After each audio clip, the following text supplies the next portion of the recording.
Have you written an ebook? Have you thought about writing a book? Do you have that book in your head and you want to get it out there? You want to find out like if an ebook is right for you. Maybe you want to write a full book. That's great too. Today, we're going to be talking about turning your chapter into an ebook and monetizing that, making some money from that. How are you going to market that? How are you going to get that out into the world? So stay tuned. I'm going to bring up our guest, Melanie Herschorn. She's a book marketing expert, and she's going to tell you all about it.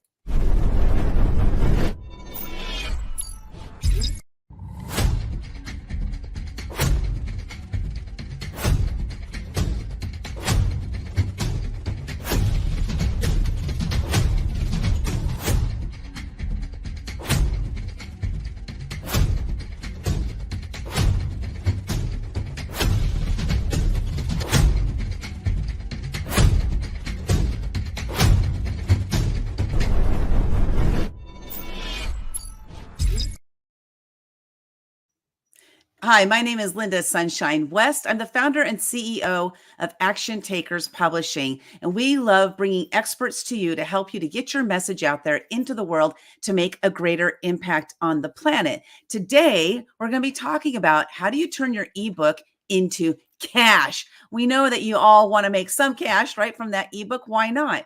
And so we have expert Melanie Herschorn. She's going to be talking about, turning that ebook into cash. Melanie, thank you for coming here. Welcome. And I'd love for you to just make a quick introduction so everybody knows who you are. You're muted somehow. Oop. I am. Hi, trying that again. I'm Melanie Herschorn. This is Marty McDogg, who's facing backwards, and he's going to be on my lap all day. I'm a book marketing expert. I am based in Phoenix, and I love helping nonfiction and children's book authors really get the traction that they want with their book. And that's important, right? When we put together a book, there's a reason for it.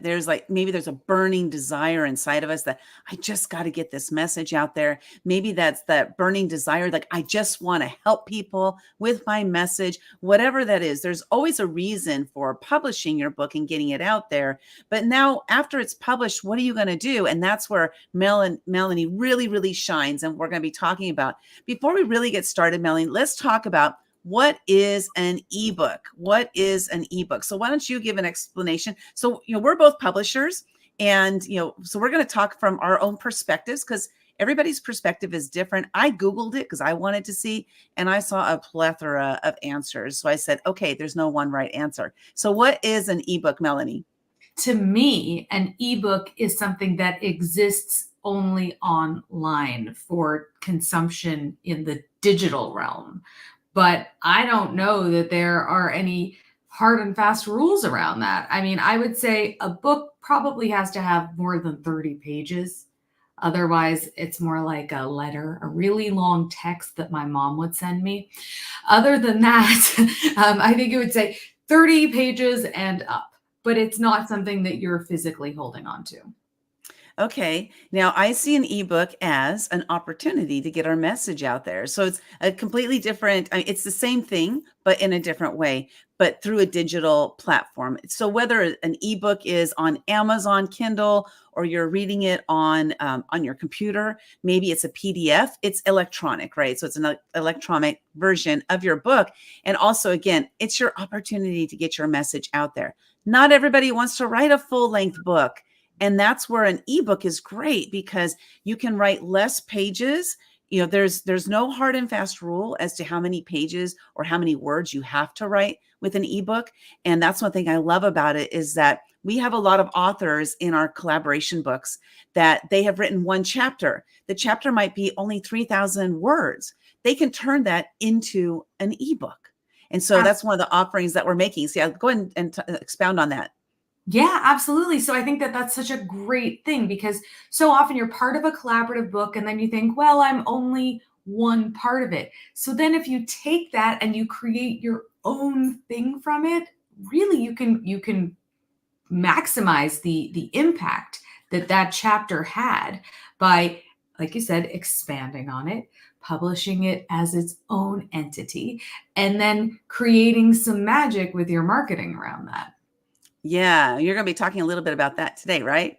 A lot, The yes.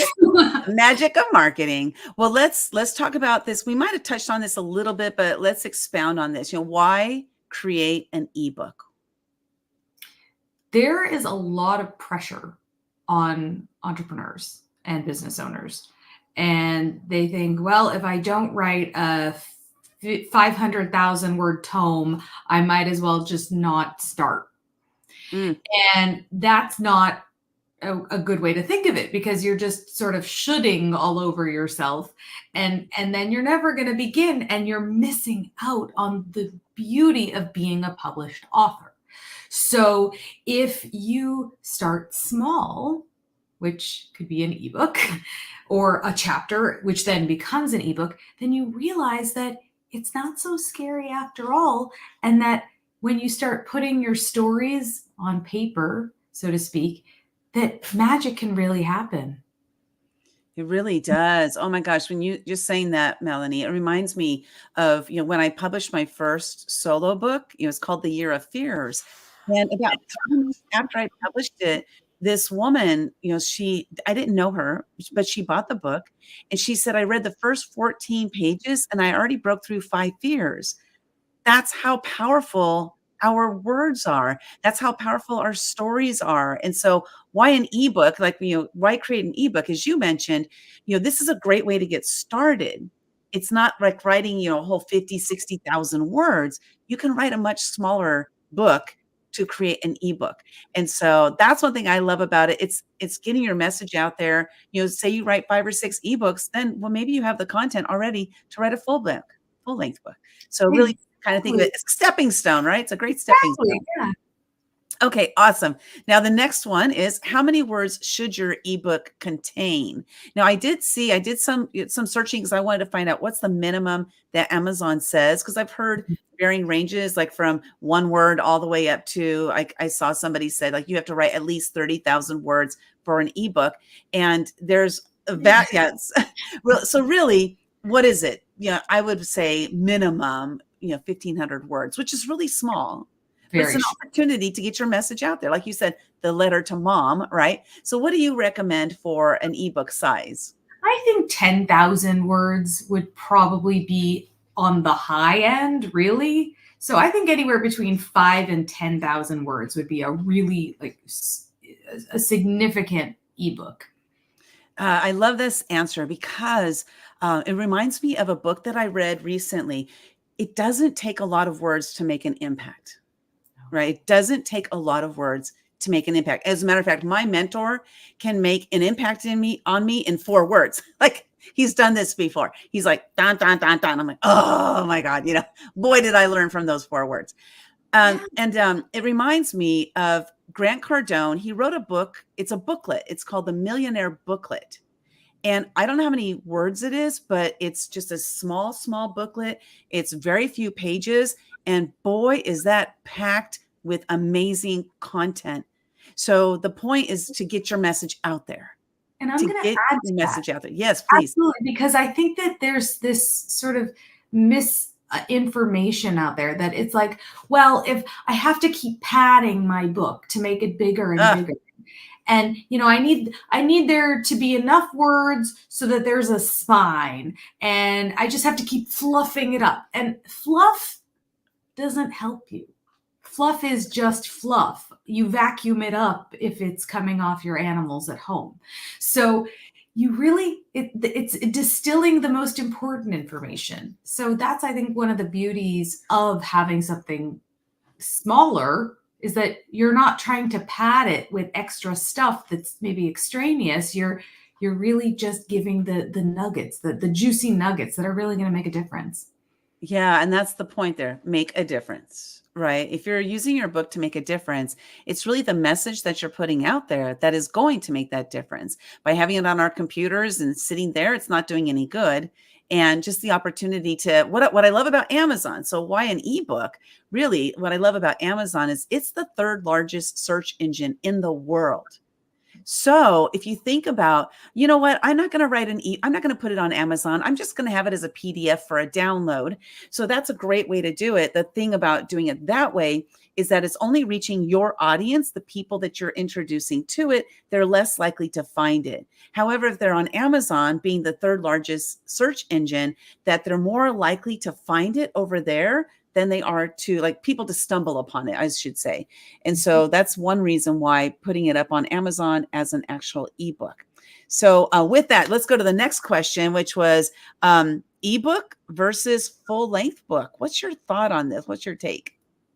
Well, I think we kind of are hammering this home a little bit, but I think it's a great step one. Because if you're feeling like you have all this information and you don't know how to organize it, but you could organize it into chapters, and maybe these chapters are about 3,000, 5,000 words, one chapter could be a really fantastic ebook. We were talking about niching before we got on here, and I have a mentor who says niching up and instead of niching down. And I believe her so much. I think that that's really monumental, because when you niche up, you're really speaking to a specific audience, and you can really grow your business from that audience because they know you are talking to them. And that's amazing marketing, right? So having an ebook that is just niching down or up, I'm going to say up again, niching up can really make an impact. It really does, because we've started focusing this year primarily on working with people who have their own community, and they would like to bring their community together into a collaboration book. So this would be a full length book. It's not an ebook. We do an ebook also, but having them bring their community together. By doing that, what we're doing is we're hyper focusing in so that we can niche up and create what we really want to create on a much grander scale. And so we have the opportunity to work with more people that we wouldn't otherwise meet, because we figured out, like, how we can get this idea from here and into the world on a much larger scale. So exactly, that's what's happening. As the business is, like, this year is going to be exponentially larger, more revenue than last year and more impact than last year. So I love that. Thank you for sharing that. Now, here was the last one before we go. You're going to share a presentation with us, but let's talk about, marketing an ebook versus marketing a full length book. I'm going to keep quiet on this because this is your expertise, not mine. So, okay. I think it's similar and different at the same time. The way they are similar is that it's your ideas and you've already written the book on it in a way. So you've got the treasure trove of your ideas. Now it's a question of how you put it out in the world.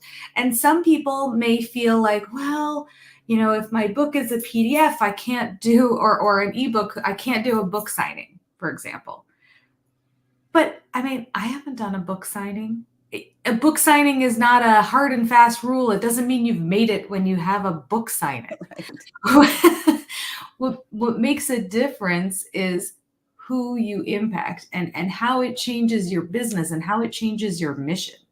So marketing a book, you have more content to draw from, but it's really still the same idea. You're taking your thoughts, your concept, your mission, and you're translating that into content and sharing with your ideal audience what it is that you do, how you can help them, and what your mission or movement is. Same yet different. I love that. Yeah, and it's so true about the book signings are fun, but they're not necessary. They're not required, and that's not what means you made it. What means you made it is the impact that you've made once you publish the book. Melanie, I don't know if you've heard this statistic, but they say that 24% of the population ever writes a book, and only 3% ever publish it. 3%. So how do you become part of the 3%? You have to publish it and get it out there. So Melanie, I'm excited for you, and you're going to do your presentation. Let me take this banner off. I'm hoping that he'll let me get this done because he's feeling very, very needy today. Oh, poor baby. Oh, he's so cute. Well, you know what? We're live. That's what live is all about. Exactly. Dog licking your face on, as you go. Okay. Well, I'm gonna put you down. Okay. All right. All He's right. adorable. I see we have some questions coming in, so we'll get to those questions at the end of Melanie's presentation.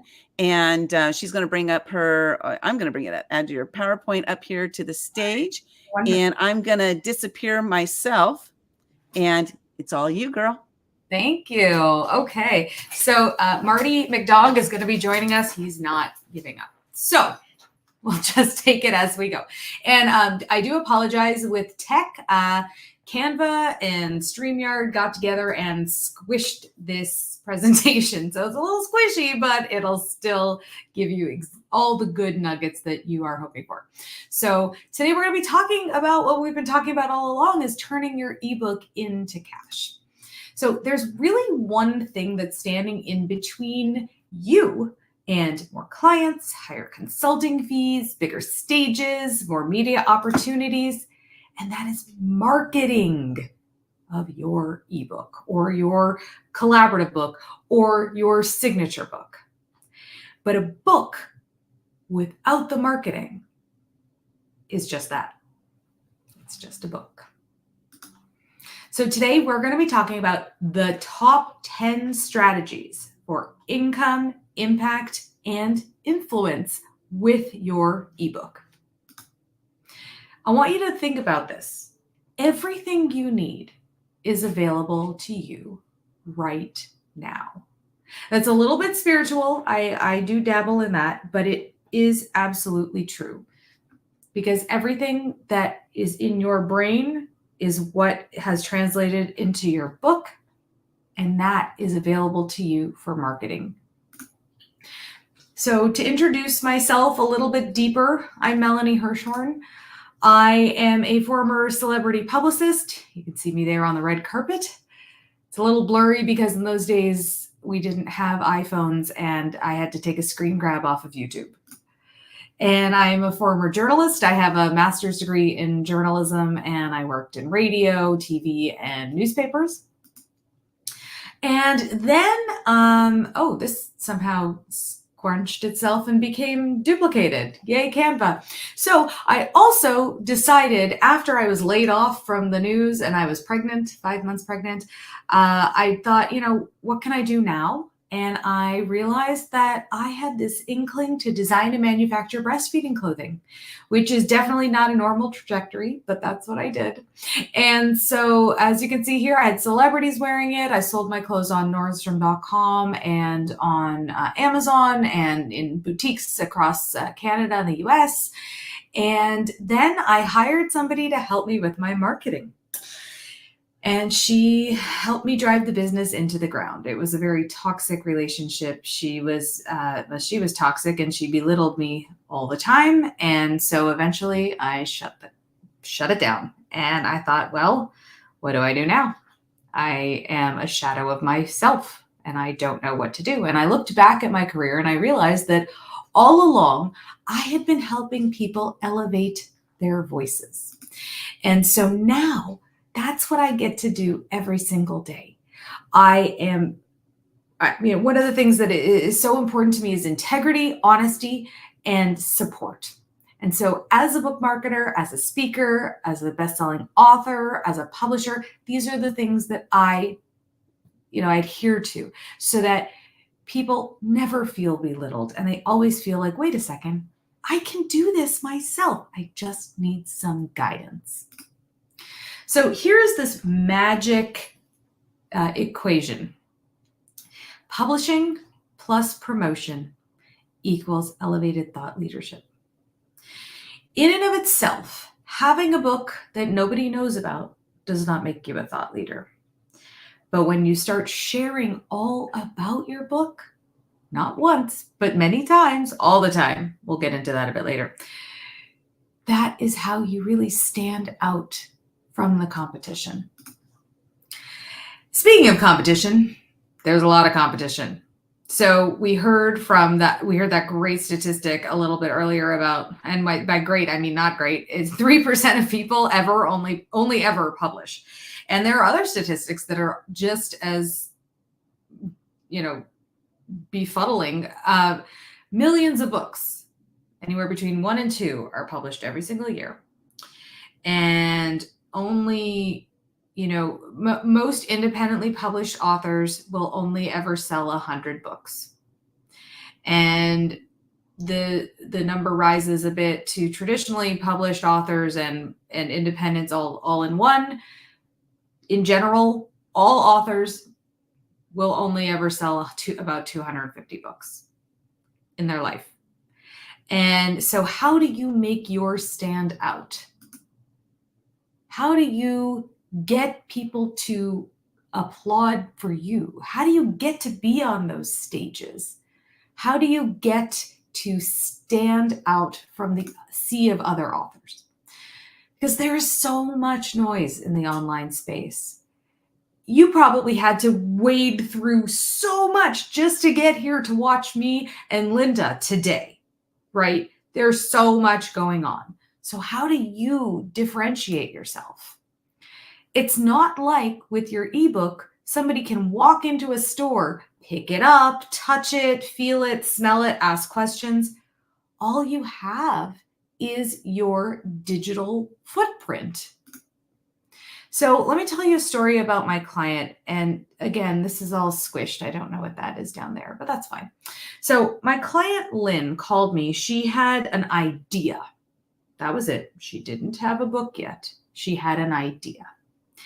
And she's called me, and she has 4 kids. At this point, she had 4 kids under the age of 7. And she said, I really want to publish a book. And I said, amazing. How can I help? And she said, I need to learn how to market it.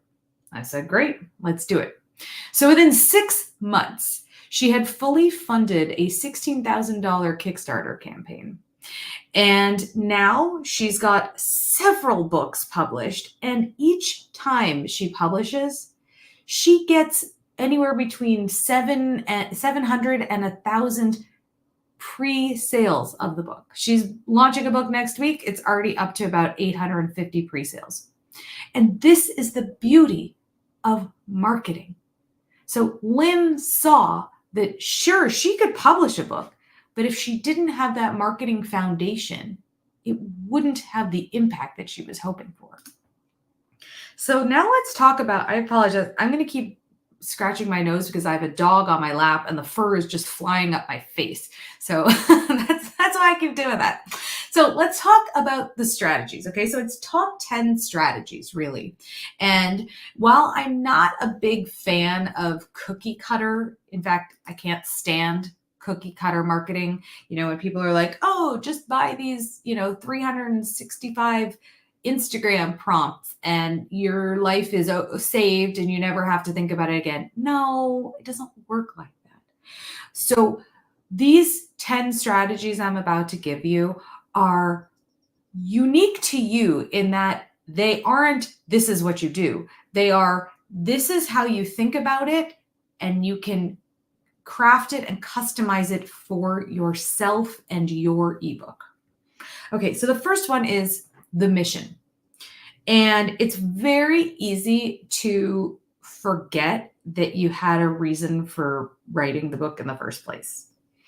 And it's also very easy to get sort of stuck in the head trash of, well, who's going to want to read my book? Why am I important? I don't want to be, the face of my book, or I'm afraid people are going to judge me, all that stuff, right?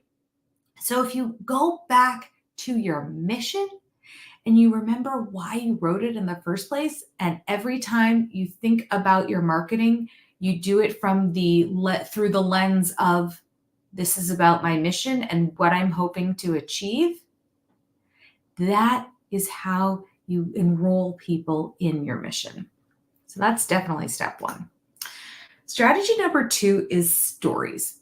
So telling stories is vital, and I'm sure you've got stories in your ebook, or if you've written a chapter in a collaborative book, you definitely included at least one story. Stories are how we as humans relate to one another, how we remember things, how we learn. I mean, if you think about some of your greatest teachers, they probably taught through storytelling. I'll give you an example. I was in my 10th grade Canadian history class. So yeah, now the secret's out. I'm Canadian. And so I was in my 10th grade Canadian history class, and one day I sat down at the desk, and all of a sudden I looked up and my teacher was standing on my desk, and he started orating, pretending to be, or I guess acting as, this important person in Canadian history. I'm not going to give you a whole information about that, but the point is he's standing on the desk, and all of a sudden it came alive. So that's what your story can do. If I tell you the story of something that happened to me this morning, for example, I went in to wake up my 12-year-old, and she started talking to me about being on the list. You're not on the list, Mom. You're not on the list. And I realized she was still dreaming. I didn't know what list I was supposed to be on because I didn't think I was going to a nightclub at 7:30 in the morning on a Monday. That's a story. You may have laughed just now. You may think I'm ridiculous, whatever. It somehow resonated with you in some way. And that's the beauty of story. So this should actually, oh, this is all squished and wonderful. Goodness gracious. So this should actually be strategy number 3, which is value, providing value. And, I think that, Linda, this might actually be all messed up because I think that it just combined about three different slides into one. Do you want to just forego the slides and Yeah. what do you want to do? Yeah, I think, oh wait, here, well, you know what? Yeah. Okay. What I'm going to do is I'm going to sort of go through it, and I'll look at my originals, and then I'll also see if I can make it Okay. work for us. So this should actually say strategy number 3, because we don't have 2 number 2s, and it's about providing value. So what is value? Value is teaching people things. Value is showing people how they can have a breakthrough, a transformation when they read your ebook. And so let's see if the next slide is going to cooperate with us. I have no idea. Oh, it did. Yay. Okay. So value can be in the form of thought leader content. So I'm talking about blog posts and articles and white papers and opt-ins and lead magnets. So all that stuff, right? All those things that people are going to get value from, and you're putting that information out there. And guess what? All that information, at least kernels of it, will already exist because you'll have written it in your ebook. All right, let's see. I'm just playing some fun like musical chairs here with my, there we go. Okay, it's working again. Yes. So strategy number 4 is really all about that free resource, that free download, that lead magnet. And the beauty of that is it provides people a quick win. So if you're thinking, well, my ebook is my lead magnet, it totally can be, but if you can't collect email addresses, then it probably isn't the greatest idea as your lead magnet, right? And when you're looking at what's in your ebook or what's in your signature book or what's in the chapter of the collaborative book that you've written, what could be the step before? What could bring somebody into your ecosystem and make them go, oh, this person really knows what they're talking about. I wonder what else they have. Oh, they have an ebook. Oh, they have a collaborative book they're part of. I wonder, this is how we introduce people to what it is that we do. So as I gave you a sneak peek, but this is a lead magnet that I love to use because it provides so much value. It is the ultimate book marketing checklist. And oh, I love that. Yes, you can download a copy right there at vipbookmarketing.com/checklist-EF, which stands for Well, it doesn't matter. So that's where you can go, and you can go to that link right now and you can grab a copy. So what does that do for you? It gives people a quick win, right?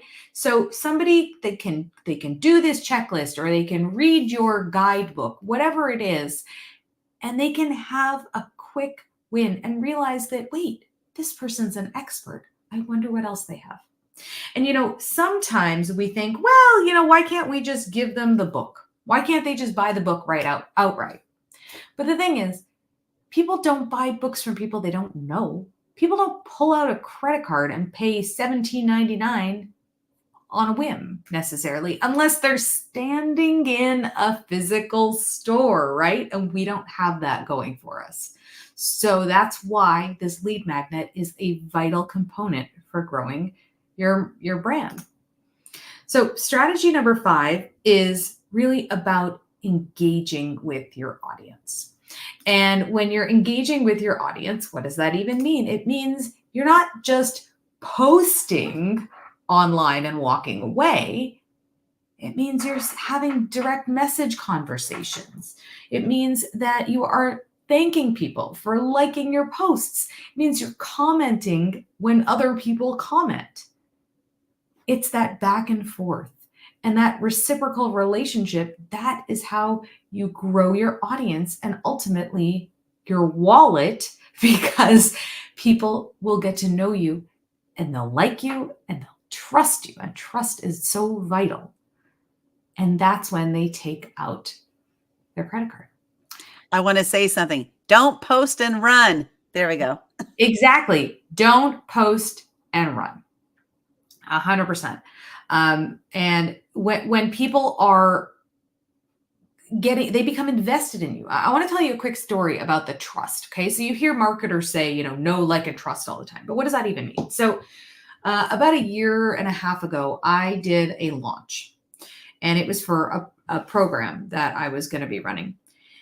And I did all the things, I checked all the boxes, and I did all the marketing and all the things. I said that already. I really did all the things. And I got, I knew people liked me and I knew people knew me, but they didn't yet trust me. And so this is how many sales I got. Big old goose egg.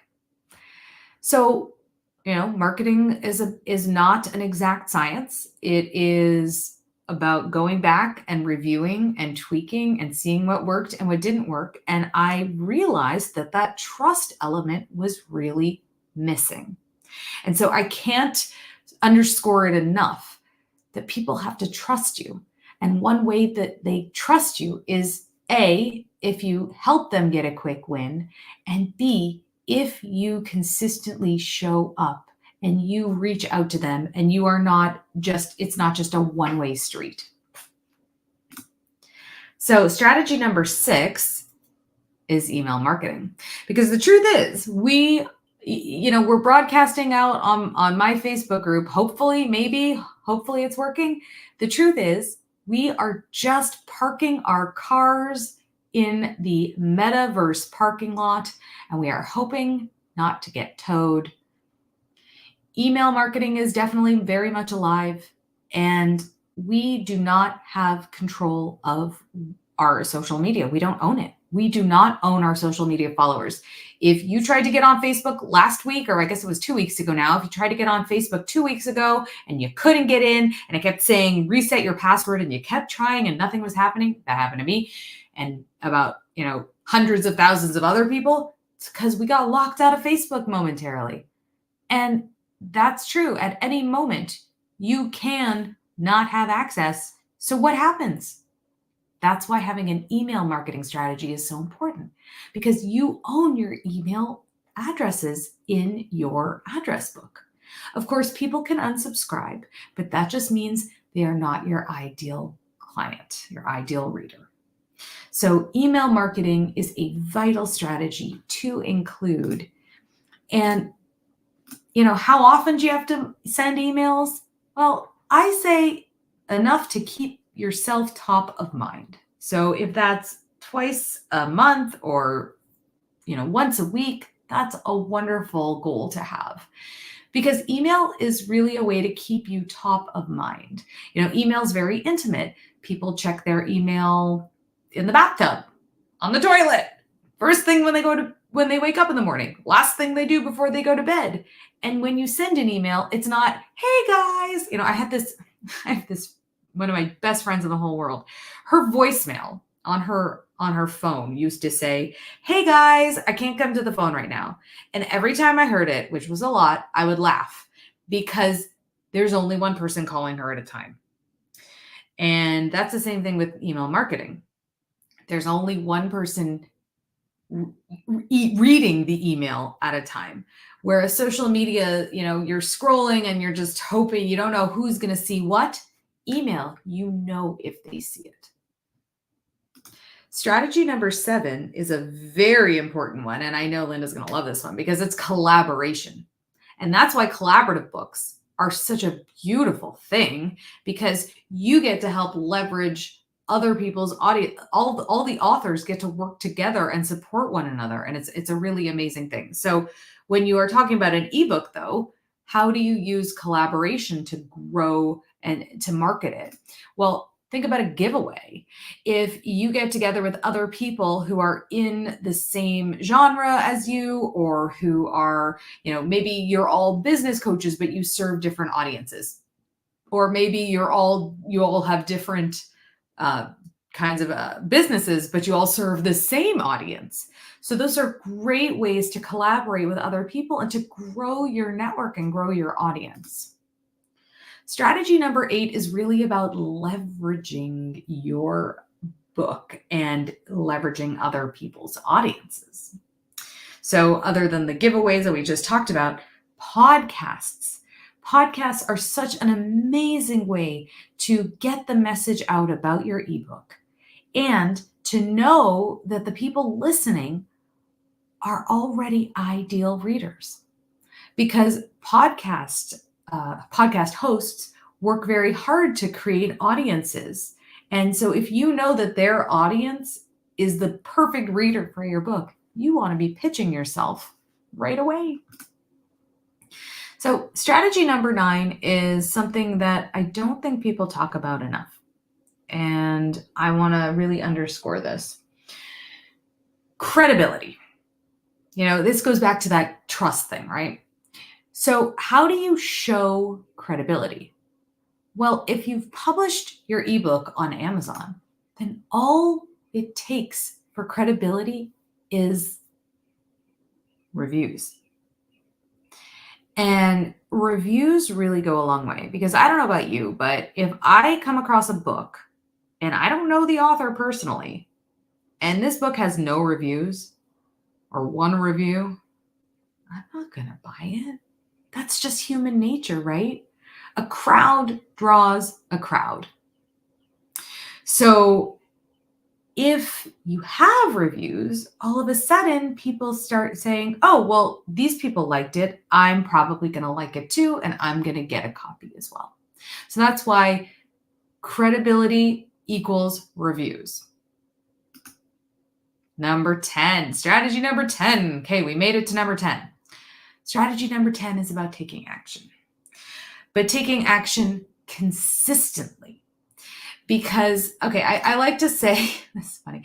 I like to say that consistency is the granny panties of book marketing, because it's not sexy. Marketing sounds so sexy, but consistency is not sexy. But you need it. And consistent action creates consistent results. I did not write that. I did not make that up, but it is absolute truth. Look, it was written on a napkin. And what makes it true is that you have to show up for your audience on a regular basis for them to feel supported and for them to feel like they can trust you, and therefore to take action for you to get traction with your book.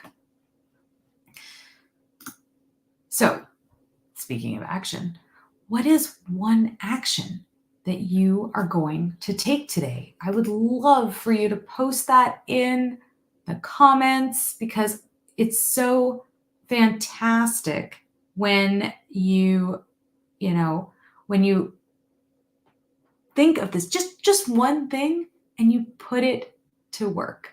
And then you see the results of your hard work when you show up day in and day out. So once again, you can grab the ultimate book marketing checklist at vipbookmarketing.com/checklist-ef. And that's it, Linda. That's all I got. Now we can totally open up for questions. Awesome. I just want to make sure I grab that link again and put it in the comments. And that was a copy of her checklist by going to vipbookmarketing.com/checklist-EF. We don't know what the EF stands for. It could have been AF. It stands for elevated something. I don't know yet. Elevated flourishing. Elevated flourishing. It's also, I couldn't reach somebody I needed to. So that's the link we have. There we go. There we go. Then also I want to share that Melanie is offering a clarity call with her. You can go to vipbook.marketing/clarity call. I'll drop the link in the comments as well to that. We do have a lot of questions that have come in, Melanie, and I'm going to let me drop that link first because I will easily get distracted if I don't do that. Okay, so that's the link if you want to hop on a clarity call with Melanie. And then also I wanted to share that, whether you've written a chapter in one of our collaborative books here at Action Takers Publishing, or if you've written in a collaborative book of somebody else, we did create a video called how to turn your chapter into an ebook video. And so I'm going to drop that link in here as well. One caveat I want to share with this: not every publisher allows you to repurpose your own chapter in a collaborative book. So check your contract with them. If you don't have a contract, just saying. But if you do have a contract with Action Takers Publishing, we give you 100% rights for you to do whatever you want with your chapter. We want you to use that. We want you to be able to make connections with people. That's what it's all about. So we're completely open to that. And I know there are a lot of questions in the chat about our offer that we made to our authors. We did send emails out about that, and we probably won't answer those questions here because this is Melanie's time. This is all about marketing here. So some of those questions I won't be able to answer here live. Just want you to know, if you did ask us a question that's specifically related to our ebooks, like turning your chapter into an ebook, I will respond to those separately to you in private messenger. So just so you know with that. And we had a lot of people here today. I just want to acknowledge, let me go back here. We've got Sally. We said hello. We have Marty and Eva and Facebook user and Whitney and Dina and Karen and John and Annie and Malty. And this is awesome. Okay, so I want to thank you all for being here. And it looks like everybody stayed on the whole time. So that's really cool. That means, Melanie, you're bringing the fire, girl. You're bringing the fire. Okay, so let's see. We have a question here. If the question's long and I bring it on the screen and we're not able to answer it again, we'll answer it privately on there. So this one is, if we use a chapter from an anthology yet want to publish it as its own identity, can we get a new cover? And can we, if we have our own publishing house identity, publish it under our own branding as publisher? I know this is Sylvia. She's one of our authors in one of our books. And so related to what we're doing at Action Takers Publishing, yes, we're offering you to have the cover. We've redesigned the cover so you can put your name and put your information on there, and we will give you that for you to do, or we will do that for you. So we do have that as an option. But let's talk about this particular topic here, Melanie. So what's your take on publishing it under their own branding as publisher? I say, yeah, go for it. I mean, what's your thought? Absolutely. And I'm just going to say that there is so much predatory behavior in the publishing industry. So, I mean, I have clients that email me every day with these emails that they've gotten. They forward them along and it's like, hey, so-and-so, we loved your book. We'd love to turn it into a movie. You just have to pay us $10,000. And so weeding out the garbage and the predators is tough. So when you get to work with a publisher like you, Linda, where you're like, no, these are your rights. We're going to change this. This is such a breath of fresh air. So I just wanted to give you Thank kudos you. for that. You're welcome. And so, yeah, I think that that's such a beautiful thing to take a collaborative book chapter and turn it into your very own ebook, and with your own, under your own imprint, and then it's yours to do with what you choose, right? And hopefully you're going to do some of the things we talked about here today, because that's really how you get traction with the ebook. Right. And so with the ebook, I'll just use an example for our collaboration books. This is something we just came up with this idea last week of like, oh, they can turn their chapter into an ebook. Like we hadn't thought about it until last week.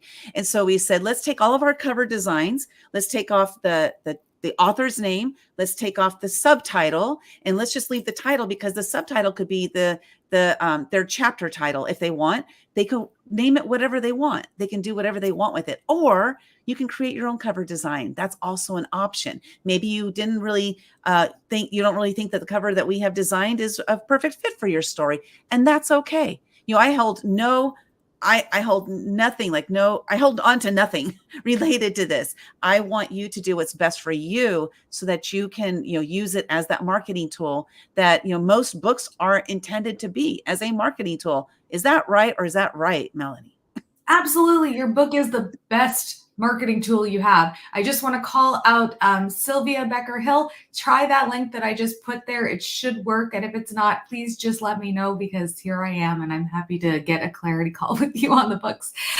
So in terms of your book being your calling card, it absolutely is. But one of the biggest mistakes I see new authors make is that they get so excited about the launch and then they forget, or they lose momentum, or they get bogged down in the shame of nothing happened.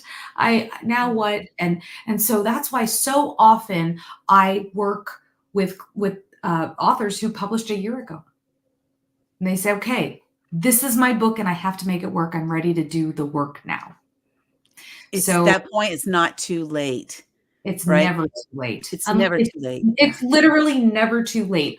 I had a client who wrote a book and it was deemed a pandemic memoir. And I don't know about you, but I don't want to read anything about the pandemic ever again, because I just want to forget. So when I read the book, I said, there's more to this book than what it is. And I said, this is really a story of a father learning to parent his child with neurodiversity. And so when we reframed what we were saying about the book, it changed everything. And he then, the pitch we wrote got his book into a pretty significant bookstore in his state that he'd been trying to get into. So it's really about how you frame it, how you market it, and your book doesn't fall off a cliff. Let's talk about that, about getting it in a bookstore. Not all books go inside, physically inside of a bookstore. Because if you imagine, there are millions of books out there. It's impossible for every bookstore to have every book that's out there. So there is a laboring oar that you must take to get your book physically inside of bookstores. So I want to congratulate Eva Krempa, because she got one of our books, Never Give Up, inside of a bookstore. So congratulations. That's up in Canada. She got it in, I believe, 2 different bookstores. She took the labor to make that happen. So we're not here to talk about that today, but I just want you all to know that not every book goes into a bookstore. It does take effort to get it out there. So let's see. Sally says she's always had a hard time, adding fluff to her writing. I'm more of like a thing. Right. Or it's like, right. I guess like making transitions and things like that. That's one thing. But yeah, there's no reason to add a whole bunch of fluff. If it's an instructional manual, make it instructional. You don't have to add stories. But as she did mention, stories, like this is what connects us as human beings, is our stories. Absolutely. So definitely doing that. So let's see, we have, I'll come back. Sylvia, I'll answer your question related to the design, because that's more related to what we're doing at Action Takers Publishing. So this is a great question. So Anne says, our 2,000 word chapter in a collaborative book is too short for this. What's your thought on that? I think that the chapter in the book is a chapter in the book. And I think you're going to need to add an introduction. I think you're going to probably want to add some more stories. I think you're probably going to want to add maybe even a little bit more information, because chances are, if this is all about the work that you do, you have some other ideas. So even if it's another 1,000 words, another 2,000 words, you'll see how it all just flows out of you. We're not talking 25,000 words. Right. So I do believe that adding to it will enhance it, because a chapter is not an ebook. A chapter is a chapter, right? The book had an introduction, I'm guessing. So you're going to want to add your own. And there's probably a deeper conclusion that you would want to add. So I think that just, those pieces, and it sounds like you do have access, but Yeah. that's Yeah. the question. Yeah, definitely. And if your chapter does make sense, because some of the chapters I'm thinking about, we've published over 500 chapters, in the last couple of years. And so thinking about those, some of them may actually be a fit where they can literally just go from here and do it. Some of them do, but not all of them do. So really looking over your chapter to see, how is it written? Do I have even just a slight introduction into what you're talking about, is important there. And that conclusion, how do you want to steer them to work with you? What's your call to action? What action do you want them to take after reading the book? Is something for you to think about. This is how we get clients, is by letting them know that there is a way for them to work with us. That's why we share, this is Melanie's link. Go download this, get on a call with her, is because we need to state that call to action for people to actually take an action. So just wanted to share that. Let's see here. Okay, we'll talk about for the abundance book, Sylvia, we'll get back to you on that. You talked about, publishing plus promotion equals elevated thought leadership. And I thought that was a really important piece there, is that once the book is published, there's work after that, right? That's the promotion piece. And how do you choose which platforms to promote to? Do you just promote to all? Do you fear? Okay. I see your head going. Let's hear. Who has time to be everywhere, everything everywhere all at once? Like, nobody has time for that. So you want to figure out you want to maximize your time. So if you are writing a business book, I would say spend your time on LinkedIn. If you are writing a book for life coaches, I would say spend your time on Instagram.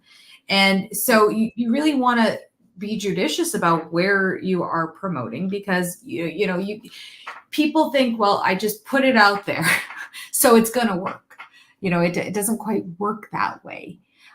So right. In general, I would recommend really dialing in who your audience is, and then going to where they hang out online. Definitely. Yeah. Find out where your people are. This is part of marketing, is doing the marketing research to find out, where are my people? But before you do that, you got to know who your people are. Like, who do you want to attract? Who do you want to work with? I have a great story on this.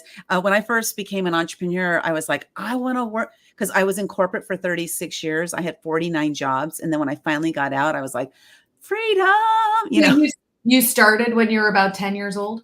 Yeah, right. Yeah. Yeah. And so when I got out of corporate, I was like, I want to help all those people who are stuck in corporate and are complaining about it.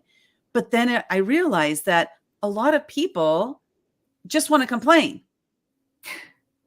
I don't want to work with complainers. So I quickly adjusted that. Like, I don't want to work with complainers. I want to work with action takers, people who are making a difference, people who say, oh, that's what I need to do. Awesome. Let me go do that. That's who I decided I wanted to work with. And boy, has it changed a lot by doing that.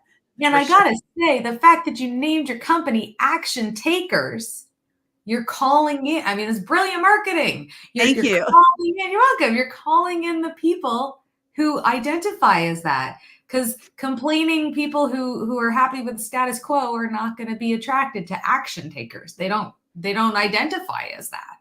Right. And, it's interesting. I called it that because I was not much of an action taker for many years in my life, for decades, at least the first 51 years. And then I thought, if I call it action takers, maybe I'll attract action takers and I'll become an action. That was really what it was all about.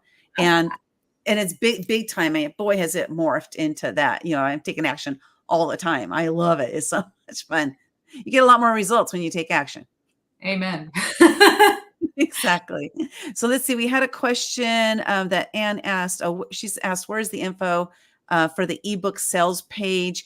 I'll make sure that you get that, Anne, or have Sally reach out to you regarding that. Let's see. We had download the book. Can someone please copy paste the link Melanie showed here? Oh yeah. Okay, we got that. Cool. Cool.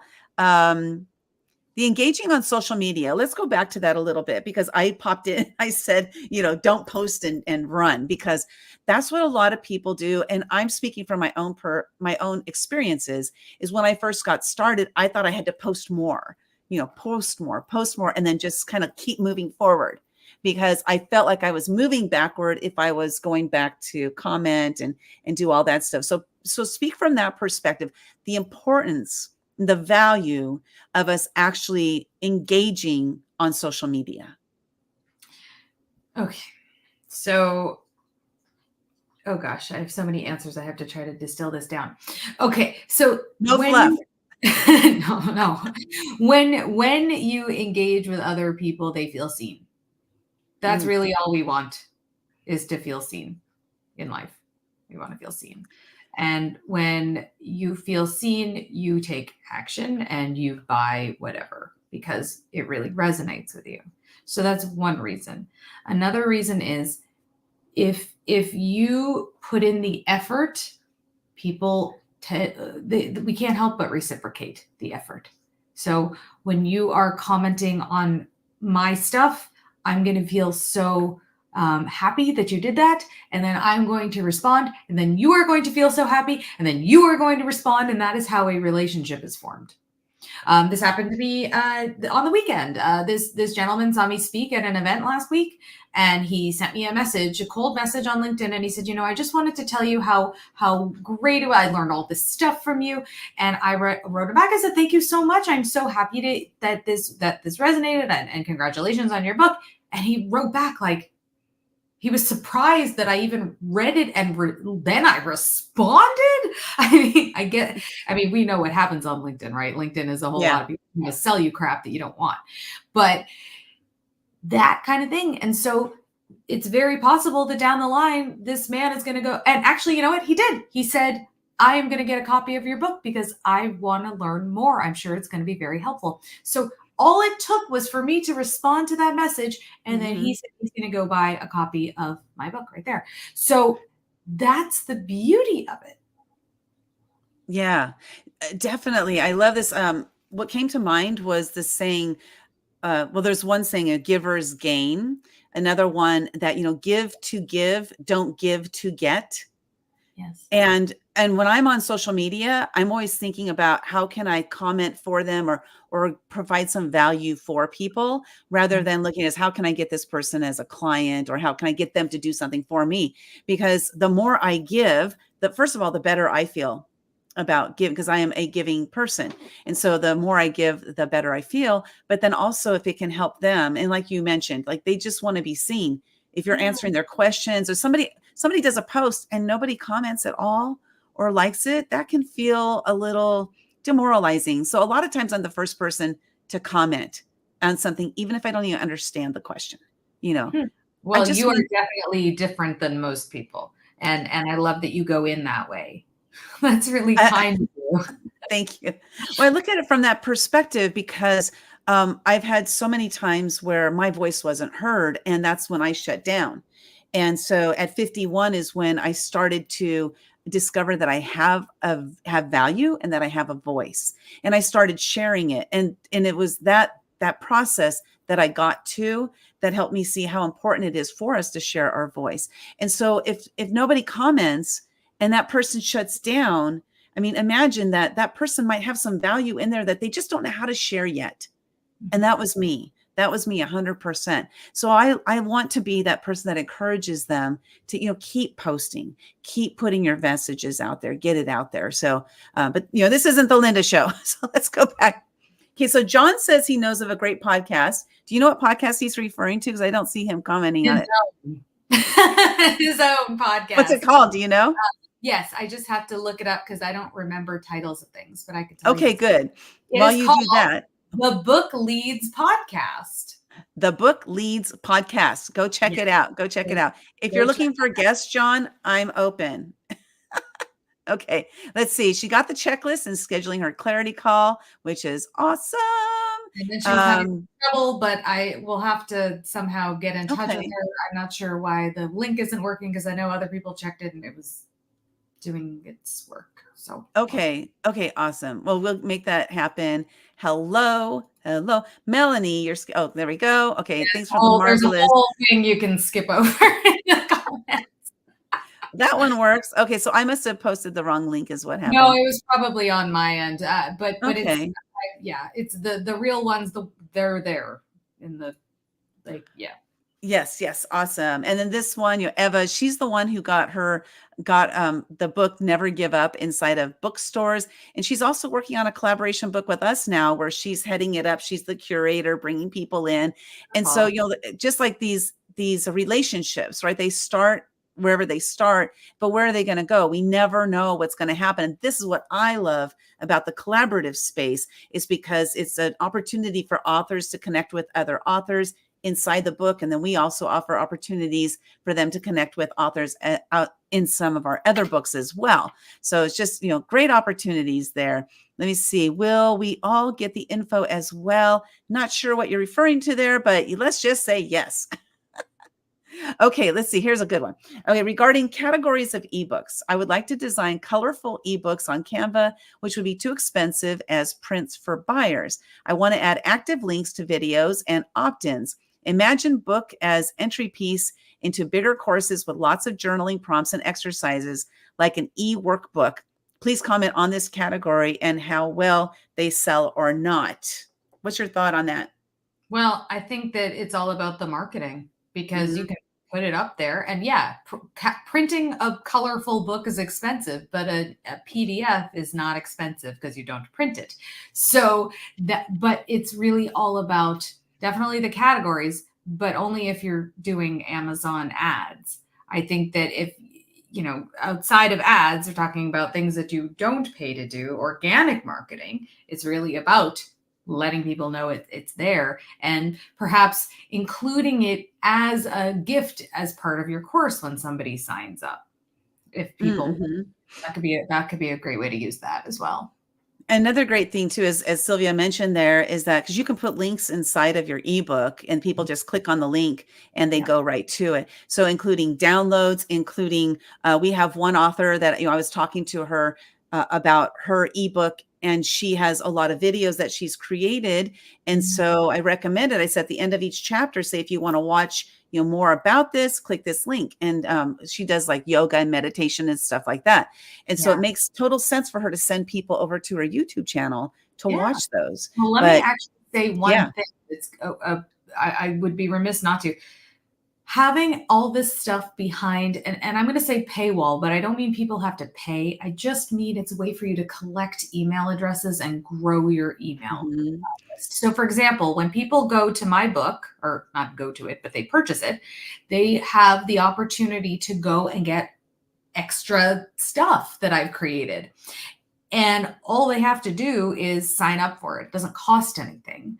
But this way they become part of my email subscriber list. And of course, people can always unsubscribe, but it allows me to know who's purchasing my book because these people are going to be much more interested in working with me than anybody walking down the street. exactly. So what can we do to invite people to work with us? One of the ways we get them on our email list. Email marketing works great. We have about a 65 to 70% open rate in our emails. So if you think about that, that's because our email list is of the people who want what we have. And so if you Exactly. get your book steers them to what you have, and then these are the perfect people to have on your email list because they're interested in what you're doing. So let's go. We have a couple more questions, and then we'll wrap it up here. Please talk about category research for first for strategy of the writing and designing books, answering the market needs. Do you use publishingrocket.com, which I myself have never heard of, so I'll check that out. I don't use that. I think this would be more of a Linda question because Linda is really the ebook publishing queen here. So I'm going to defer to you. Okay. Yeah. So for the categories, what we do is, how do we hit like all of our books are #1 international best-selling books. So how we do that is we do research. First of all, every category that we select is in alignment with the book. I've seen some people that have For basket weaving. yeah, how'd you know? Like basket weaving is always the one we say, right? Yeah.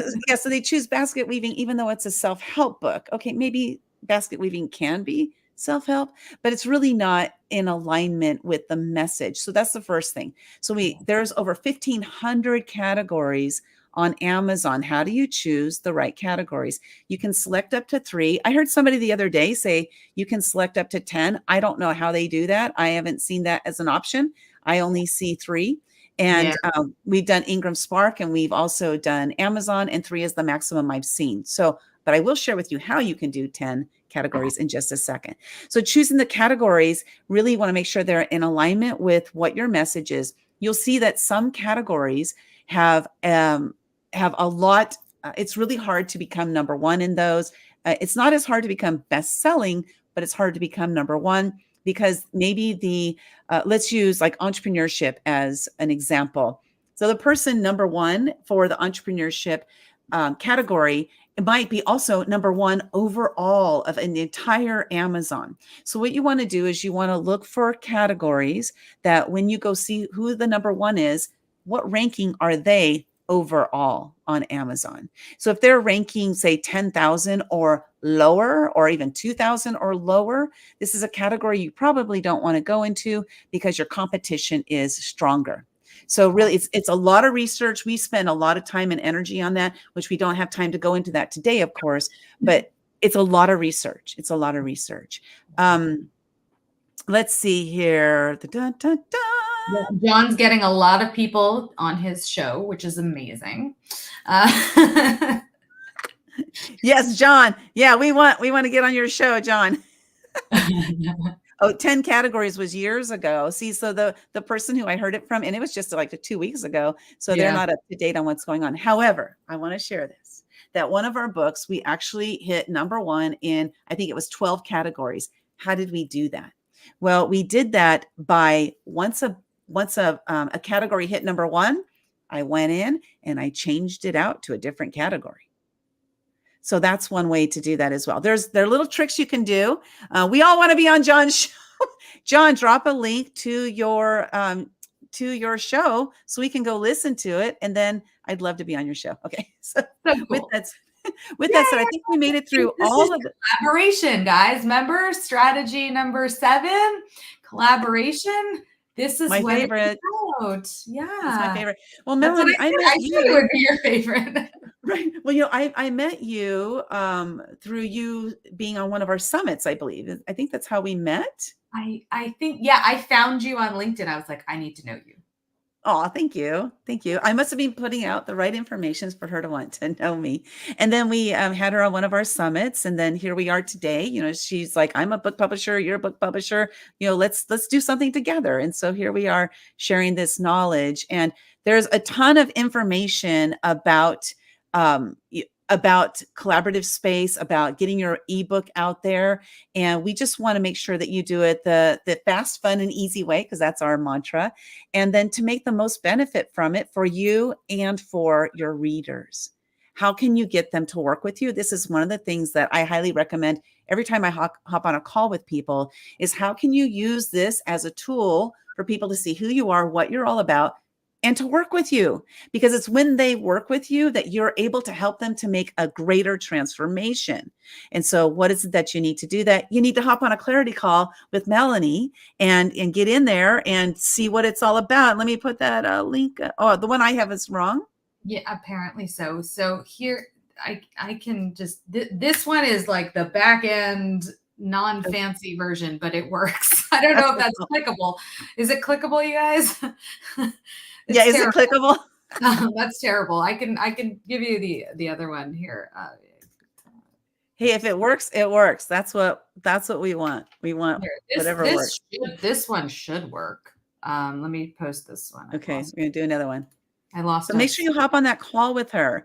If you're one of our authors and you want to find out a little bit more about, so there's the link, a shorter version of it. If you want to find out more about turning your chapter into an ebook, again, we do have that as an option. It's an option that we offer to our authors.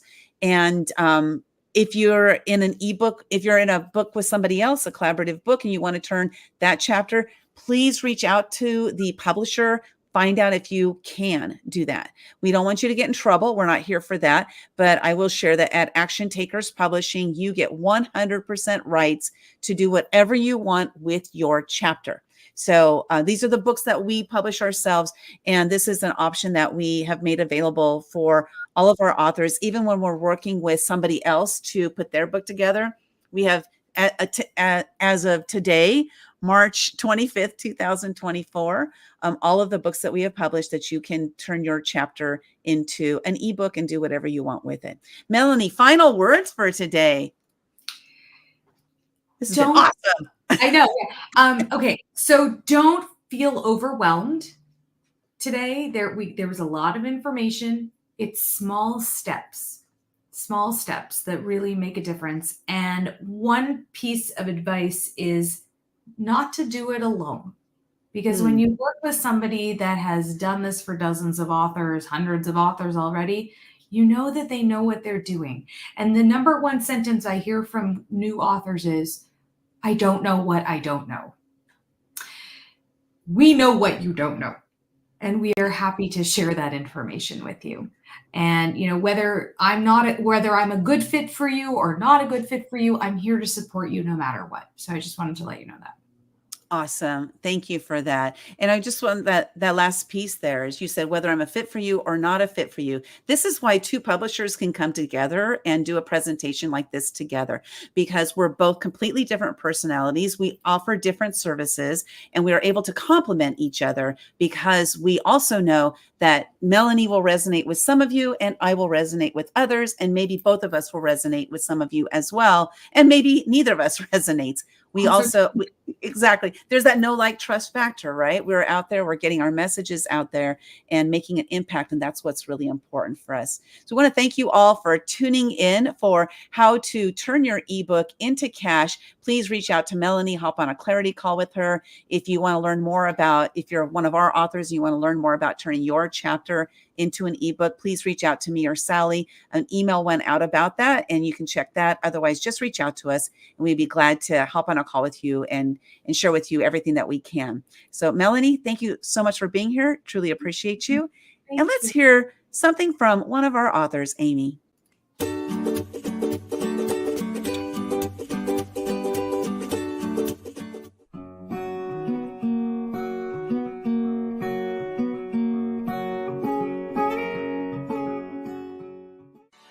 You took the overwhelm out of the whole entire process. You said you set the guidelines, you said how many words to have. And it's like, once I sat down and started typing, it just all came out so quickly and so easily. And I loved it. And I had fear to write. And I know about that. I know about that blockage within myself, but it just was so amazing how easy the process was working with Action Takers Publishing.